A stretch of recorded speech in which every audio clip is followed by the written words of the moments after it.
Assalamualaikum warahmatullahi wabarakatuh.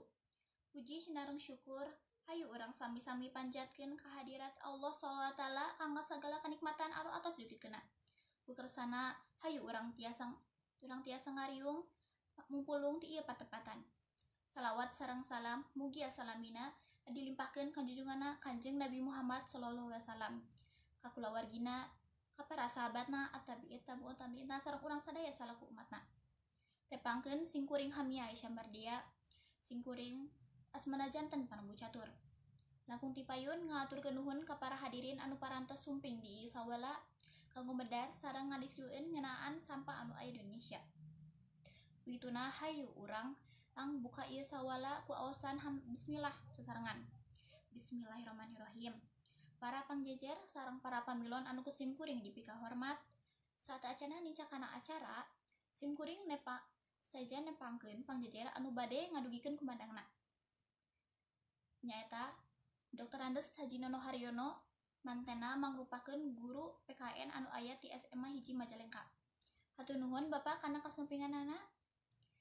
Salajengna mangga tiasa didugikeun ka Bapak Dr. Andes Hajinono Haryono sekalian hormat mangga didugikeun kumandangana.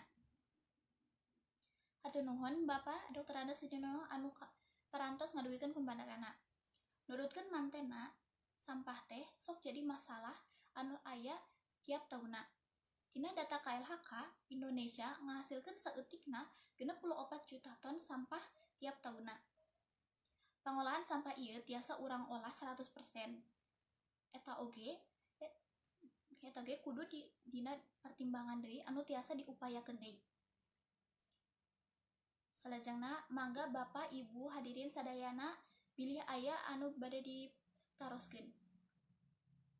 Hatur nuhun ka Amelia anu atos ngadugikeun parantosanana. Mangga ka Bapak Dr. Andes Hajinono Haryono kanggo ngawular parantosan ti Amelia. Hatur nuhun Bapak parantos ngawular parantosan ti Amelia.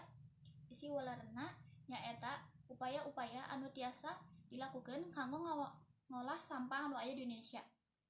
Nyaeta pengurangan sampah ka laut bebas sareng pengolahan sampah janten energi listrik atanapi PSLL. Alhamdulillah acara ti kawit dugi ka akhir parantos rengse dilaksanakeun sakitu anu tiasa didugikeun. Hatur nuhun ka para hadirin anu parantos sumping di acara. Punten bilih aya kelepatan ti abdi sateu acana ditutup, mangga urang sadaya ngadua ka makawasa kalawan diaosan ku hamdalah. Alhamdulillahirabbil alamin. Wabillahi taufiq wal hidayah. Wassalamualaikum warahmatullahi wabarakatuh.